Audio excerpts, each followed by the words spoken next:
All righty, welcome back to The Factor. Many are demanding answers after a black woman says she was turned away from a hospital while in labor and then gave birth minutes later in her husband's vehicle on the side of the road.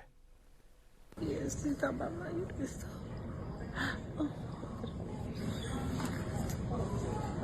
My daughter's in active labor, and this is a Franciscan Crown Point being put out in active labor.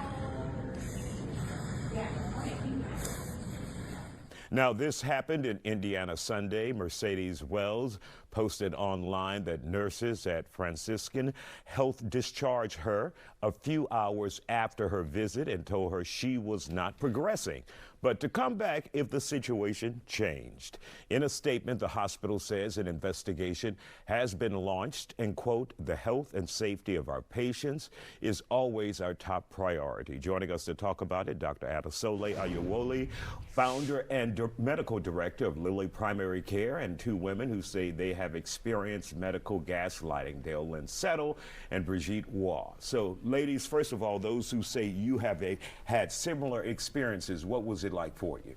I was actually pregnant with my twins, and this was my third pregnancy, so I knew what I was experiencing, and I felt pressure, and I was letting the nurses know that I felt like the baby was coming. I feel a lot of pressure. Well, we just checked you.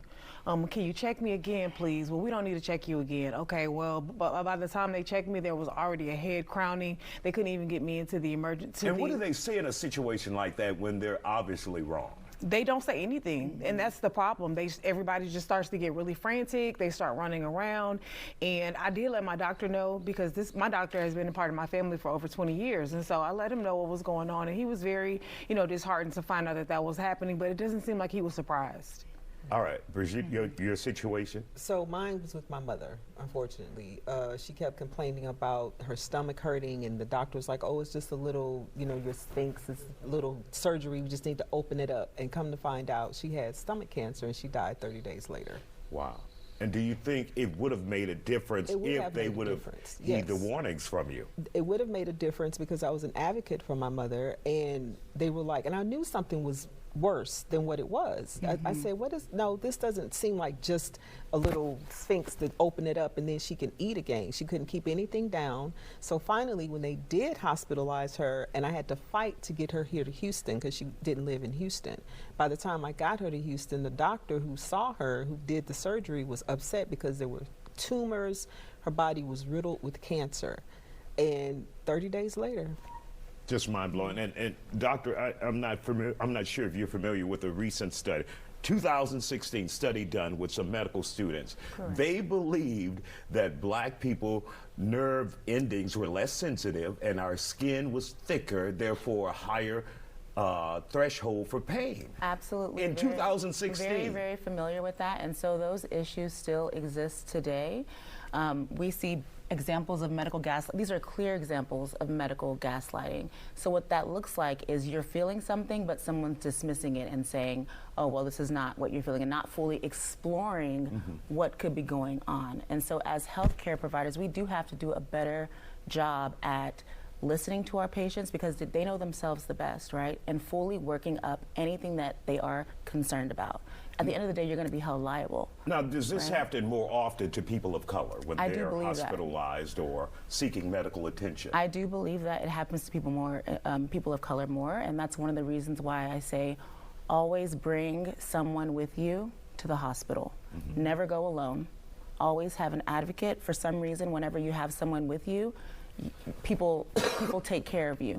And so always bring someone with you, know your medical history, know what medications you're taking and why you're taking them. That's going to help clear some things up for the healthcare team, but always bring someone with you. And of course, you have some tips there for the viewers out there. Make sure you guys take that down. And Dale Lynn, what is it like to just be ignored when you know something is going on with your body?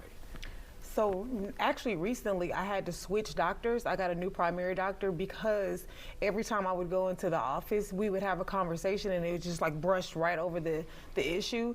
And so I felt it was my best interest, you know, to advocate for myself and to get out of that situation. So I actually recently just got a new primary doctor because of what I was experiencing, and I just said no more. It is a very disheartening feeling. You get in your car and you just feel unheard. I actually called my best friend multiple times and was like, hey, I explained to her my symptoms, and she basically told me that it was really in my head. Some of the mental things that I was telling her that I was feeling, and come to find out I had hyperthyroid. And so she was telling me that I was dealing with depression and anxiety, and that I was just, you know, I was worried, I needed to exercise more. She actually told me I needed to pray more, and coming to find out I had a nodule and I have hyperthyroid and I have Graves' disease. Wow. So, Incredible. So for those, when they are finding themselves with that healthcare provider, just totally ignoring them, do you tell them to find another doctor, leave, what? Well, I think in the last 30 seconds. Yeah, it's really important to find somebody that you trust. Consistency is also important as well, and so if you have multiple instances where they're not listening to you, then it's okay to go ahead and find someone else that you feel will listen to you. All right. We want to thank you all for joining us tonight. This is a tough situation out there.